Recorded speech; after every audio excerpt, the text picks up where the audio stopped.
और इस बीच बड़ी खबर आपको बता दें, ईरान के राष्ट्रपति ने हमास के आतंकियों से बातचीत की है। इब्राहिम रईसी ने हमास लीडर इस्माइल हनिया से बात की है। ईरान के सरकारी मीडिया के हवाले से बड़ी खबर सामने आ रही है।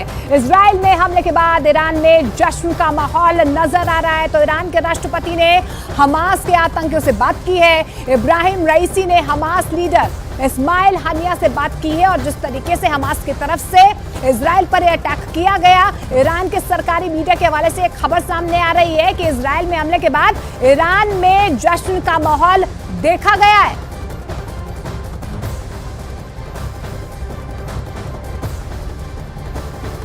इजराइल और फिलिस्तीन जंग से तीसरे विश्व युद्ध के शुरू होने की आशंका बढ़ गई और इसी कड़ी में दुनिया के देश अलग अलग पूरी तरह दो हिस्सों में बंट चुके हैं। इजराइल के प्रधानमंत्री बेंजामिन नेतन्याहू ने 25 दिनों का साथ देने के लिए शुक्रिया बोल चुके हैं। इसीलिए बड़ा सवाल है कि इस जंग में कौन देश किसके साथ है, दुनिया के कौन से देश इजराइल के साथ खड़े हैं, कौन कौन फिलिस्तीन के साथ है। अभी हम आपको सिलसिलेवार तरीके से बताते हैं। ये देखिए इजराइल के साथ कौन कौन है, पहले ये देख लीजिए। America, Britain, France, Germany, Australia, Albania, Austria, Brazil, Canada, Colombia, Cyprus, Georgia, Hungary, Italy, Slovenia और यूक्रेन।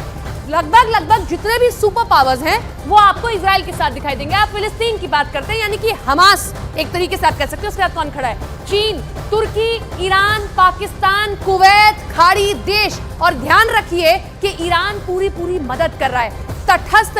ये देखिए किस तरीके से भारत और रूस, ये भी कौन देश है किसके साथ में, ये हम आपको दिखा रहे हैं कि किस तरीके से भारत किसके साथ खड़ा है। फिलिस्तीन, लेबनान, सीरिया, ईरान, इजराइल के ये दुश्मन देश हैं और लेबनान तो परेशान करना शुरू भी कर चुका है। फिलिस्तीन और लेबनान ने दो तरफ से घेर लिया है। वेस्ट बैंक से घेरा गया है, इधर गाजा पट्टी से घेरा गया, इधर लेबनान से भी हमले किए जा रहे हैं। सीरिया भी इजराइल का बहुत बड़ा दुश्मन है और इसी तरीके से ईरान, ये चारों एक दूसरे को मदद कर रहे हैं। कहते हैं ना दुश्मन का दोस्त दुश्मन होता है। इसी तरीके से आप ये देखिए यहाँ पर दिखाई देगा कि यहाँ दुश्मन का दुश्मन दोस्त हो गया है और लेबनान और फिलिस्तीन जो है अब साथ आ गए हैं और ये इजराइल के लिए बहुत बड़ी परेशानी बन चुका है। तो इजराइल की चुनौतियां बढ़ती हुई नजर आ रही है, लेकिन इजराइल इस वक्त गाजा में घुसने के लिए तैयार बैठा है, लेकिन उसे बहुत बड़ी वार्निंग भी मिल गई है। अब इजराइल को समझ नहीं आ रहा है कि गाजा में अगर कदम रखा तो कहीं ये उसके लिए इस युद्ध की सबसे बड़ी गलती ना साबित हो। इस दौरान हमास ने फिर से इजराइल पर हमला करके साबित कर दिया है कि वो इजराइल को मारने का कोई मौका नहीं चुकेगा। नेतन्याहू उस वक्त बहुत ज्यादा प्रेशर में आ गए हैं।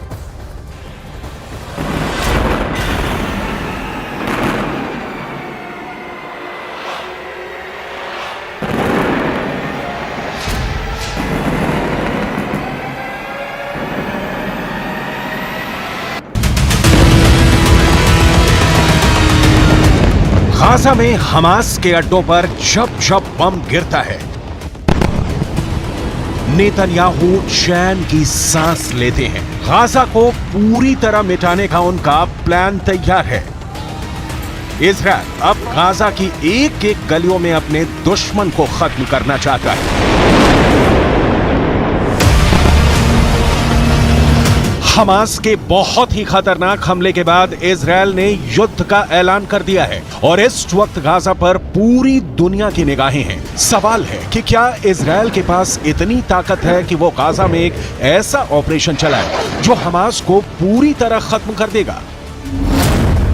ऐसे ग्राउंड ऑफेंसिव यानी गाजा में घुसकर ऑपरेशन करने के लिए इजराइल को 3 चीजों की जरूरत है। पहली है फौज यानी पैदल सेना, दूसरी है बख्तरबंद वाली ताकत यानी टैंक और बख्तरबंद गाड़ियां, और तीसरा है तोपखाना जो सेना का रास्ता क्लियर करे।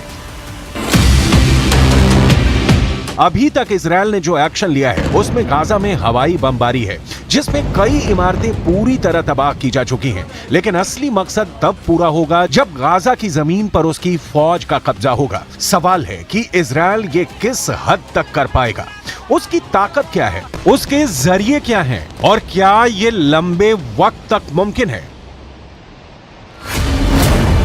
इजराइल के पास 1,70,000 की आर्मी है और रिजर्व को मिलाकर इजराइल की सेना 6.25 लाख तक हो जाती है। इजराइल के पास 500 से ज्यादा टैंक, इसके अलावा 1,000 टैंक रिजर्व में है। इनमें उनका मेन बैटल टैंक मरकावा है, मरकावा 4, मरकावा 3। ये टैंक दुनिया के सबसे बेहतरीन टैंक माने जाते हैं। इजरायल के पास 800 से ज्यादा बख्तरबंद गाड़ियां हैं, जबकि रिपोर्ट्स है कि उसके पास 3000 से ज्यादा रिजर्व में रखी हुई हैं। इजरायल की आर्टिलरी यानी उसके तोपखाने में 1000 से ज्यादा हथियार हैं। इनमें तोप भी हैं और रॉकेट सिस्टम भी है।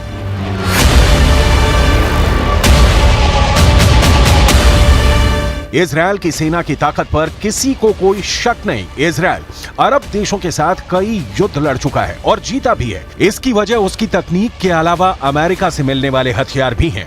लेकिन इस वक्त गाजा का ऑपरेशन इमरजेंसी में हो रहा है और युद्ध के हालात ऐसे हैं कि इजरायल पर लेबनान से भी हमले का खतरा है, इजरायल पर सीरिया से भी हमले का खतरा है, इजरायल पर ईरान भी हमला कर सकता है और मिस्र से भी इजरायल को बहुत सख्त संदेश मिल चुका है। गाजा में जमीनी अटैक करने के साथ साथ इजरायल के सामने मल्टी फ्रंट की चुनौती है। लिहाजा गाजा में पूरी तरह सेना को उतार देना इजरायल की अक्लमंदी नहीं कही जाएगी, उसको बाकी फ्रंट पर भी तैयार रहना होगा। צה"ל הציג שליטה במוקדי החדירה מרצועת עזה לשטח מדינת ישראל. הכוחות הרגו בשטח מאות מחבלים. יש לחימה וקרבות הירואיים לחילוץ בני ערובה שמתרחשת גם כעת והתרחשה במהלך כל הלילה. במהלך הלחימה מפקדים ולוחמים נפלו בקרבות ואזרחים נרצחו.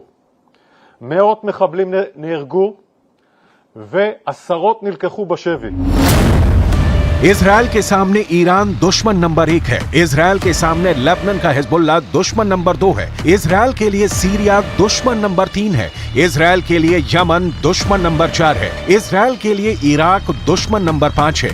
इजरायल मिस्र समेत बाकी अरब देशों पर भी यकीन नहीं कर सकता है। ये वो देश हैं जो हमास का पूरी तरह समर्थन करते हैं।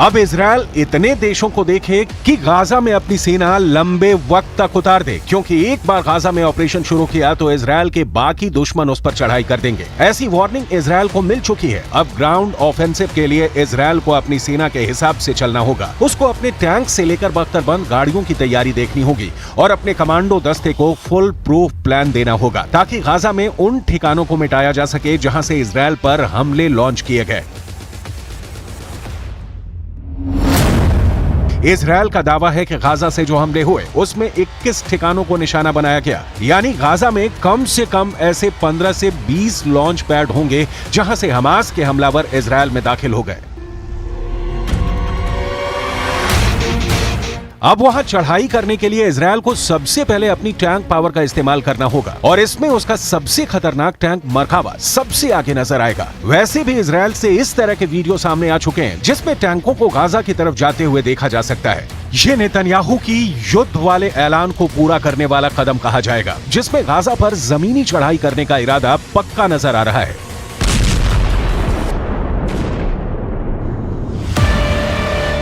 इजरायल ने जब गाजा में एक इमारत पर बम गिराने का इरादा किया तो उससे पहले गाजा में यह जानकारी पहुंच गई कि इजरायल अब एक इमारत गिराने जा रहा है और आसपास के लोग बाहर ना निकले।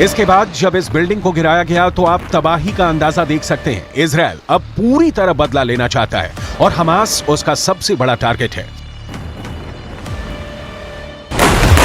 इजरायल किसी भी ऐसी इमारत को नहीं छोड़ रहा जहां उसे लगता है कि हमास के हमलावर हो सकते हैं। गाजा में इस वक्त कई जगह मलबा ही मलबा फैला हुआ है। यहां बहुमंजिला इमारतें गिराई जा रही हैं।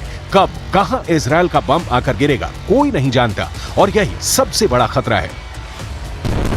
इजराइल रात में भी हमले कर रहा है और दिन में भी उसका अटैक जारी है। हमास को लेकर इजराइल की नीति अब साफ है, लेकिन ऐसे हमलों में वो लोग भी मारे जाएंगे जिनका हमास के हमले में कोई हाथ नहीं।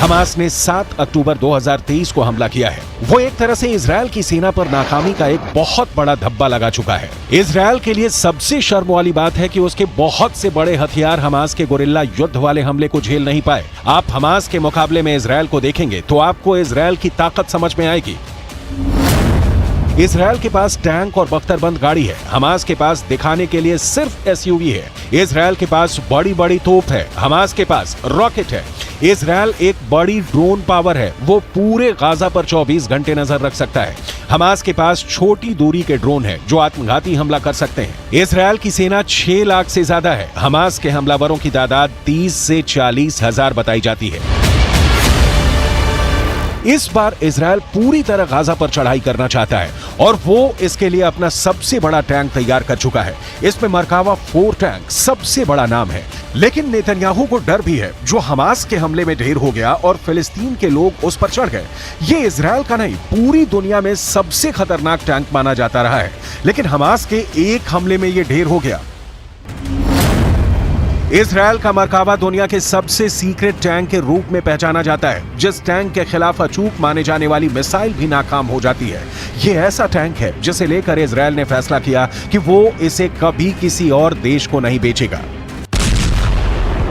जिस जलते हुए टैंक की तस्वीरें पूरी दुनिया ने देखी, अब वही टैंक गाजा पर चढ़ाई करने के लिए सबसे आगे रहकर कमान संभालेगा। ये सब नेतन्याहू के फैसले पर निर्भर करेगा। उसी मरकावा टैंक को लेकर बहुत सी बातें हैं जो आज भी इजराइल की डिफेंस इंडस्ट्री के अंदर ही सीक्रेट बनी हुई हैं। दुनिया इस टैंक के बारे में बहुत सी बातें नहीं जानती है। इजराइल की भाषा हिब्रू में मरकावा का मतलब होता है रथ, और अब इसी रथ पर फिलिस्तीन के लोग सवार हैं। इजराइल की थल सेना का ये सबसे खतरनाक हथियार हमेशा इजराइल को बड़ी कामयाबी दिलाता आया है। लेकिन हैरत यह भी है कि हमास के पहले हमले में ही ये फेल हो गया। इजराइल ने अरब देशों के साथ 1967 में हुए युद्ध के बाद इसे बनाना शुरू किया। 1973 के युद्ध के बाद इसके डिजाइन में और बदलाव किए गए। 1970 के दशक में बना मरकावा 80 के दशक से ही इजराइल का मेन बैटल टैंक बना हुआ है। ये 65 टन का है। इसकी गन 120 मिलीमीटर की है। इससे एंटी टैंक मिसाइल भी फायर की जा सकती है। 1500 हॉर्स पावर वाले इंजन से ये 65 किलोमीटर प्रति घंटे की रफ्तार तक दौड़ सकता है। गाजा में जब ये टैंक घुसेगा तो देखना होगा कि एंटी टैंक युद्ध में ये कितना कारगर रहता है, क्योंकि गाजा में मौजूद हमास के पास एंटी टैंक मिसाइल भी है। इसमें कोई शक नहीं कि वहीं बारूदी सुरंग भी बिछाई गई होंगी, इसमें भी कोई शक नहीं। हालांकि जब जब हमास ने हमला किया